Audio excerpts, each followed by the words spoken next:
Hello and welcome to Psyched, the show where we explore psychedelics through social, economic, and political perspectives.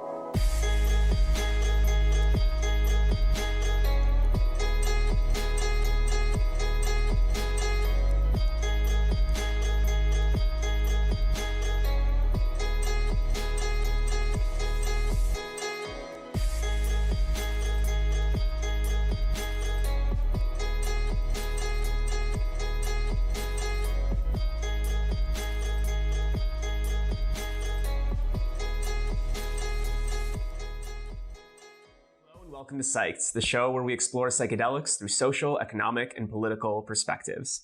Today we have on Sarah Hashkes, who's the CEO of Radix Motion. Sarah utilizes her research in cognitive neuroscience and psychedelics to create 3D human movement data channels. She is trying to disrupt the way we interface with technology using an embodied cognition approach that focused on users' well-being and an ability to foster a deeper connection that can only be reached through physical interactions. She was part of the inaugural class of the Tabula Rasa incubation program, published seminal research within the psychedelic space, and is working on closing her raise via WeFunder over the next 2 weeks. You can find the link below. Thank you for joining us, Sarah, and welcome to Psyched. Thank you. Hi. Good Hey, morning. I'd love for you to start off by just telling us a little bit about your work with Radix Motion, about your work with Me, and anything we can learn. So this all started from academia. I have an academic background. I did a master's at Saunders, where I was researching the connection between the brain and the body. And there's different ways we can research, right? There's different changes that we make in using the scientific method, and then the outcome that we get. And I was going from lab to lab, really trying different things to see how can we improve this connection? How can we improve learning rates? How can we get people to connect with their bodies more? One of the research projects was psychedelics, because we all know that psychedelics can increase the plasticity in our brain. But it was very hard to actually administer psychedelics in an academic setting. So I wrote a paper about this, I did a lot of research, but I couldn't actually get the data that I wanted to complete that research. So I pivoted into the immersive technology research, because that lets me actually create experiments that influence the brain-body connection without all the regulatory effects and bureaucracy that you need to do in psychedelics. So I opened a VR lab in the university, and I started seeing what happens when I put people in different bodies. What happens when I put people in bodies that move different than they actually do? How does that affect their perception? How does that affect their sense of self? And from that, I came out with all this knowledge and really wanted to start utilizing this outside of academia, because academic research is usually done on very small groups. And if we want to actually get more data and also get people to actually use what we're building, I felt that academia wasn't the best place for me. And that's where Radix Motion came into play.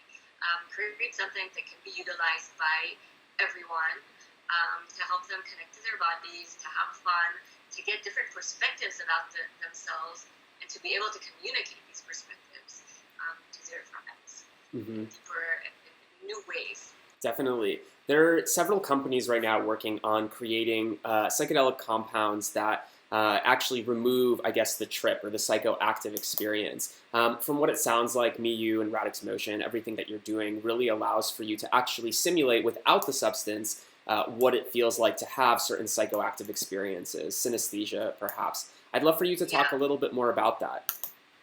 Yeah, so we can create an increased sense of prediction error in the brain. This is a side effect of what psychedelics do. Prediction error is basically the surprise that your brain experiences. And you can do that with various ways. One of the ways that we're using is actually change the statistical correlation that's coming into your senses. If usually, when you move, you're used to seeing something very specific with your body happening, we can start changing that. Simply by putting you inside of another body that moves like you, or by connecting your movements to different algorithms that change the color, that change the sound, we can create similar effects like synesthesia in people's brains. And that's really fun. That's what also increases the plasticity, right? Because when your brain gets this increased level of surprise or prediction error, it actually starts upgrading the model that your brain has and learning faster in order to deal with this prediction error. So this is one of the experiments we're doing is really what happens when we start sharing each other's movements to each other and actually learning from within your teacher's body, which is really Yeah, definitely. One of the demos that you showed at Psych 2020 was juggling and being able to learn juggling through embodying someone else, which I thought was pretty incredible. Are other virtual reality companies doing something similar or doing something like this? I can imagine this application being pretty useful in a lot of different ways. So I don't know any virtual reality company that's really focused on movement data. I think we're the first and only one. There are companies that are focused on recreating the psychedelic experiences through, for instance, voice. It's called sound cells, and you can sort of sing, and your voice affects the whole reality. That also creates a type of synesthetic experience. There are companies that are focused really on giving you the warpy visuals and the colors that you get in psychedelics, but they usually don't give you the sense of agency, the sense that you can actually affect the world. A lot of these things are very passive, a bit like watching, beautiful movies or just being a passive viewer in this virtual world, where I think really what's unique about us is that we really want to give people this sense of agency and let them share this agency with each other. Yeah, that feedback loop seems to be so important, being able to actually allow for your environment to manifest based on your actions and your environment and what you're putting out there. So definitely really, really interesting stuff. I'd love to learn a little bit more. You've been living in San Francisco. Fortunately, the fires are raging right now, and that's not available to many people. But you've been there for a few years now. I'd love for you to give us a little bit of a comparison between, I guess if there is an emerging psychedelic startup culture and what that culture looks like compared to, I guess, more traditional, high-growth, high-tech type of startup culture within the Valley.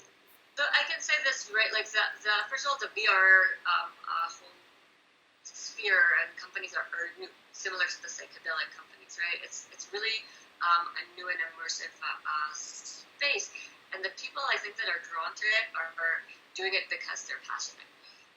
And they really want to make their impact. And there's a lot of beautiful collaborations that are happening.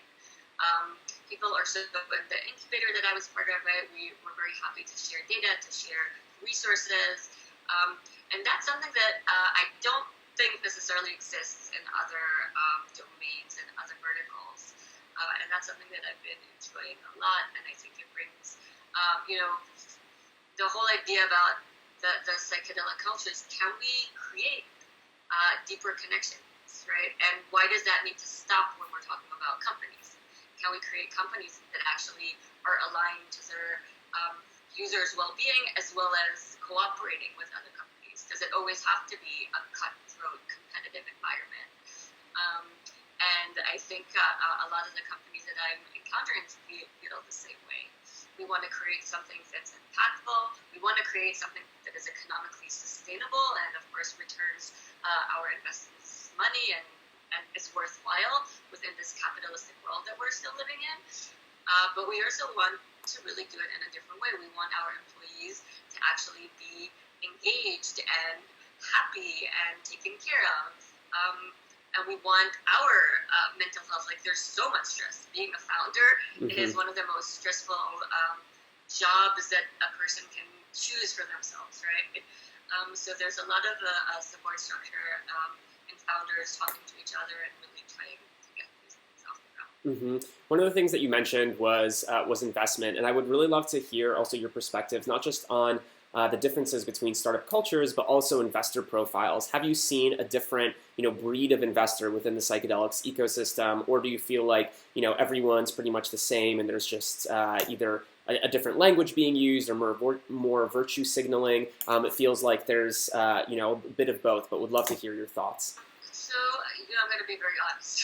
you know me, I'm always very honest. So, most investors in the psychedelic field that I've encountered are investors that are coming from the weed and growing businesses into psychedelics. I haven't yet, of course, I haven't found many investors that are very knowledgeable about actually psychedelics and their effects on the brain, or very forward thinkers and the way that think about these large scale effects that this might cause in society, what we can be doing to create a healthy balance in the world. I've been very fortunate. Red Light Holland has invested in my company, and they're publicly traded in Canada. And definitely Todd, the CEO there, is one of the few really forward thinkers that is trying to create a company that is really aligned to users' well-being and take knowledge from. He's a media person originally, and take that knowledge into what he's building. And I'm sure they're out there. I'm sure there are. That's part of why, I'm trying to be on this podcast. I'm trying to put what I'm doing out there into the world, because it's not easy to find these matches between investors that are willing to take a high risk in a new field and be forward thinkers and be innovative. A lot of investors like saying that they are, but they're waiting on the fence to see, how is this field going to work? Is it going to grow? Is VR AR going to grow? Is the psychedelic community going to grow and become more mainstream? And definitely there's a need for investors that are willing to take the lead and say, yes, we believe in this. We believe in these people. They're the real thing, and come into the game. So let's hope they emerge. Definitely. Yeah, I'd love to hear more about your work specifically with Red Light Holland. Yeah, so we're going to be doing a few things with them. The first thing is we're creating a character that's going to be part of the Miu sphere that is a truffle character. I can show you a little video soon. Yeah. With the idea that we want to start unbiasing people because there's so much bias when it comes to psychedelics. Even the amazing designer that I was working with to create this character, he's too afraid to come forward and put his name on this beautiful work that he's made. And I think that's tragic. There's absolutely no reason that this bias should exist. People are proud of working for tobacco companies and gun companies, and psychedelics has such a positive impact. Research is showing that it can really help so many people that it's just a shame. And a very sad part of human history about why there's such a bias against this. So that's part of our work to try to unbias people's brains to see psychedelics for what they are, a very powerful tool for neuroplasticity. And the second part is to educate users on a deeper level. We're going to be creating a virtual reality experience that will be part of Red Light Holland's store presence, and will actually let people learn what psychedelics do to the brain. We'll let them simulate some of these synesthetic effects, and let them become more informed users. Like, do they actually want to go through this or not? And that's really what I really appreciate about Red Light Holland is they're not trying to push this on people. That's not like a sell type of company. It's a thing that's really, this is what we can gift the world. Does this fit you? Yes or no? And for users to know that, they really need to know the effects that this can have on their brain. They need to know that this is a new and emerging field, that there is not enough research yet, but also that it has been part of human society forever, right? For thousands and thousands of years, until Christianity came along and erased this. So this is what we're going to be building in the stores, and I'm really excited. We started the concept, there's a script, and it's going to be teaching people about their brains and what psychedelics do. So that's really cool. Yeah, awesome. I'd love to hear your thoughts. Video? Oh, yeah. That would actually be great. Okay. Can I screen share? Yeah, go ahead. So you need to, I'm disable for screen share. Oh, let's see. Wait, isn't this, I made you a host. So can you press on my participant and make me a host? I can definitely make you a host. Yes. Let's see if that works. Great. Yeah. Okay, can you see my screen? Yes. Okay, so this is our little truffle character that is, we're still looking for a name. We'd love suggestions, actually, from the audience, if you could think of a name. And what you'd like this truffle character to be called. And it's very cute and morphy, and the uniqueness of this isn't just a filter. Like a lot of people don't really understand. Yeah, a lot of people don't really understand that this isn't just a video filter. This is actually 3D creation. So when I send it to you, you can actually interact with it and play with it. And we're creating a really fun little game. Every time you jump up and down, you're going to sprout little truffles. And your friends can go around and actually like bounce them and get them to spread. Okay, gotcha.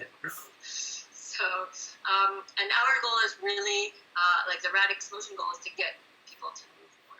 So you're going to be dancing, and then you're going to be sending a message to your friend where your friend actually needs to move in space and play in 3D space with you instead of just using your fingers. So that's really fun. Yeah, no, that's really cool, and yeah, the character looks awesome. I'm really happy that you were able to show it. I'd love to hear. Does it feel that you get the little bit of a truffle look? Yeah, definitely. Yeah, a very like psychedelic truffle. Yeah, it's truffle, exactly. Psychedelic truffle, huge brain. Definitely. Yeah, and it is reminiscent a little bit of the Mario World character. I forget the name, but it's yeah, reminiscent of that, but different enough as we've talked about before, which is cool. Gives some nostalgia, but yeah, really provides a new flavor. Yeah, I'd love to hear thoughts on other entrepreneurs, other organizations that you feel like aren't really getting enough time on air, aren't really being represented, but are doing work that's as cool as yours and as meaningful as well. So there's a lot of women in VR groups out there on social media and Facebook that I think are doing a lot of interesting work in like networking, communicating and creating an ecosphere. I have a friend that's called Nelda. She's doing a lot of work around safety for women. It's not exactly in the psychedelic sphere, but it's a lot of like helping humans and using immersive technologies in a new way. A new company that I know of is called Infopop. You can look it up. They're trying to create data in the AR world that just helps you navigate indoors and communicate information in a much more effective way. Let's see. Yeah, there aren't a lot of like actually, psychedelic companies out there yet that are really trying to change things. I'm curious what's happening. In the world, if people want to connect to us, I'm sure it'll be interesting to hear more. But these are sort of the things in the immersive field that I know of and I think are really cool. I think most of the things in the psychedelic sphere are still happening within like academia and research and more on the chemical side. Yeah, there's a company that just was formed. Don't remember the name. I need to look it up. But they're more into substances that are similar to MDMA, creating these substances that can be very healing and therapeutic for PTSD. Yeah. Maybe Taxogen. I know. Yes, exactly. Yeah. So nice. Yeah. So they're doing some cool stuff, definitely. Yeah, they're doing some really cool stuff. Awesome. Well, thank you for mentioning those. We're running out of time, but would love for you to just share. Is there anything that you would love to talk about with our audience? Any message you want to impart? Anything people should be paying attention to? The floor is yours. I think maybe the last thing I want to end with is why psychedelics and VR really go well together because of this ability to morph our beliefs about ourselves. So much of the harm that's done in the world and the pain that people are carrying is connected to this ego structure that we have. And both psychedelics and immersive technology can really help shape and change that ego structure, help us understand the different voices that are inside of us and how society has influenced them, and let us just become more healed people. Let us actually deal with some of the traumas in new ways. And I think that's really unique. And I think it's really important for humanity to support these types of new efforts because the world isn't, the best right now. And there's so much stress and so much pain out there that I think new technologies that can and have a huge potential to shape us in ways that are beneficial and healthy and help us be kids again in many ways, should have a larger focus. Beautiful. Well, thank you so much. And before we go, just wanted to again remind everyone that Sarah and Miyu are raising on WeFunder. Sarah, could you actually give us a few numbers? How much have you raised? How much time do you have left? Yeah. First of all, thanks so much. We have already 90 investors. We've raised $57,000 through WeFunder. So very, very grateful. I could not have continued working on this without these investors. We have still 2 more weeks, so we're hoping to raise a little bit more. If you invest $10,000, you will get your own character too in the game. If there's other, brands that we are aligned to, there's things that we will not do. But if you are a company in the psychedelics field that we don't know about, or a company that's about health or wellness that wants to actually increase engagement and get people to play as your actual brand ambassador, right? There's so much empathy that can be created when you're actually playing as a character. Then please contact us. We'd love to build something fun and crazy and playful for companies we're aligned to. Awesome. Well, thank you so much, Sarah, for coming on. We really appreciate it. And to our audience, we'll see you next time on Psyched. Bye.